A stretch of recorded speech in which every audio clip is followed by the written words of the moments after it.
Good morning, students. Today we are going to study our fifth chapter from the reader, The Prince and the Swallow. This is a very nice story. Now look here, line by line. High above the city, on a tall column, stood the statue of a happy prince. He was gilded all over with thin leaves of fine gold. For eyes, he had two bright sapphires, and a large red ruby glowed on his sword hilt. तो city के बीचों बीच में एक बहुत बड़ा toll column बना हुआ था। वह टॉल कॉलम एक हैप्पी प्रिंस का था, उसी का वह स्टैच्यू था, उस टॉल कॉलम पर खड़ा था। कॉलम मीन्स होता है खंभा, जिसको कहते हैं पिलर। उस पर हैप्पी प्रिंस का स्टैच्यू रखा हुआ था। ही वॉज गिल्डेड का मतलब होता है कि सोने का पानी चढ़ा हुआ, उस पर सोने का पानी चढ़ा हुआ था इस स्टैच्यू पर। और इनका जो दो आँखें जो थी, इनकी जो दो आँखें थी,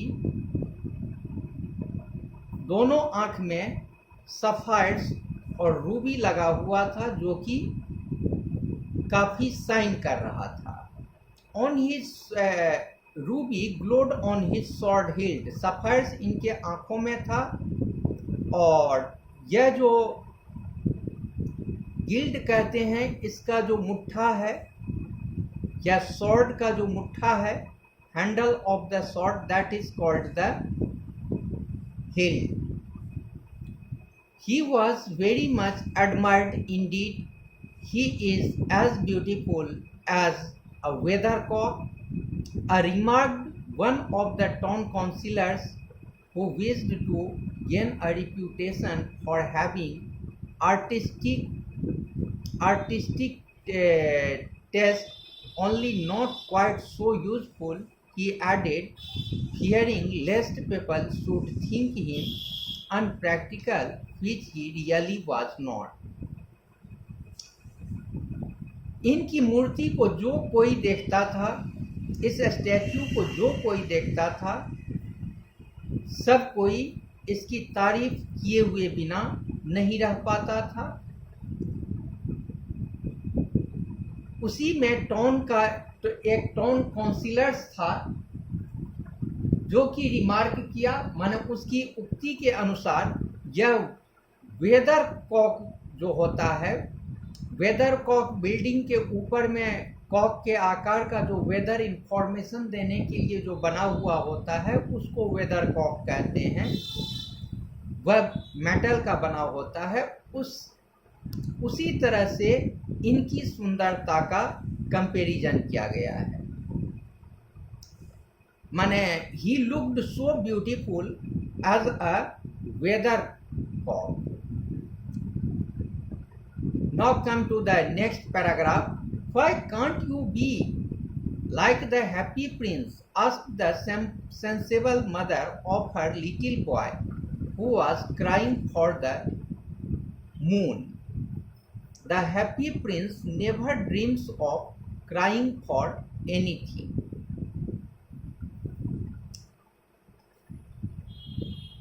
Why can't you be like the happy prince? तुम हैप्पी प्रिंस की तरह क्यों नहीं रहते हो? एक सेंसिबल मदर अपने लड़के से बोलती है, जो कि मून के लिए रो रहा है। वह एग्जाम्पल देती हैं कि वह हैप्पी प्रिंस का एग्जाम्पल देकर बताती हैं कि वह कभी भी किसी चीज़ के लिए दुखी नहीं होता था। हैप्पी प्रिंस कभी किसी चीज़ के लिए न तो दुखी होता था और न ही रोता था। He looks just like an angel, said the charity children as they came out of the cathedral in their bright scarlet cloaks and their clean white pinafores. Pinafores, upper cloth and cloaks, नीचे का जैसे गौन होता है वह Scarlett colour का था, और पिनाफोर्स जो था वह वाइट कलर का था। तो कैथेड्रल से जब कुछ बच्चे बाहर निकले, चैरिटी चिल्ड्रन जब बाहर निकले, तो वे इनके बारे में बताते हैं वे बच्चे कि वह एक एंजल की तरह प्रतीत होता है। हाउ डू यू नो, आप कैसे जानते हैं? Said the mathematical master, you have never seen one. आप वहाँ पर मैथमेटिक्स के जो टीचर हैं वे बताते हैं कि आप लोग किसी को जब देखे नहीं हैं तो कैसे बता रहे हैं कि वह एंजल की तरह दिखता है। But we have in our dreams, बच्चे जवाब देते हैं कि हम ड्रीम्स में देखते हैं। Answered the children and the mathematical master frowned and looked very severe, for he did not approve of children dreaming.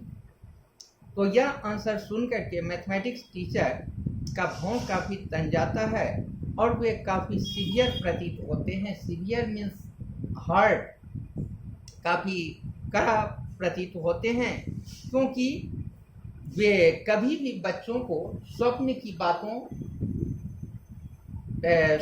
की बातें न करने के लिए कहते हैं। One night there flew over the city a little swallow. एक दिन की बात है, एक रात को एक स्वैलो था। स्वैलो को हिंदी में अबाबिल के नाम से जानते हैं। वह शहर के ऊपर उड़ रहा था। His friends had gone away to Egypt 6 weeks before. उस स्वैलो के फ्रेंड्स सब जो थे वे 6 सप्ताह पहले ही इजिप्ट चले गए थे। But he had state behind, लेकिन वह पीछे ही ठहर गया था, वह रुक गया था। For he was in love with the most beautiful read, पानी में उगने वाला वेत की तरह एक पौधा होता है, उससे उसे बहुत प्रेम है। तो he had met her early in the spring as he was flying down the river after a big yellow moth, and had been so attracted by her slender waist that he had stopped to talk to her. तो वह उससे spring में मिली थी, spring में के शुरू में ही मिली थी, और वह वहाँ पर रिवर के पास उड़ रहा था। वह उससे इतना ज़्यादा अट्रैक्टेड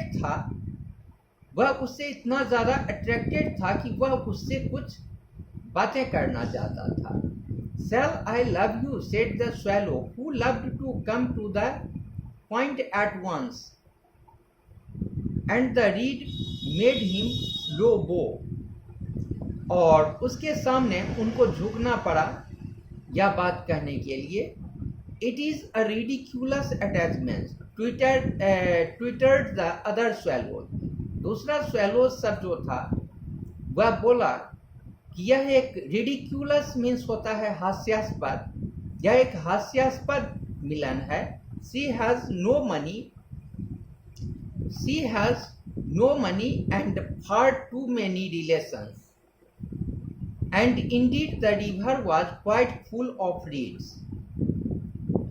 कि वह रिवर जो था वह पूरा रीड से भरा हुआ था, और उसके पास न तो पैसा था और न ही कोई रिलेशन था। Then when the autumn came, they all flew away.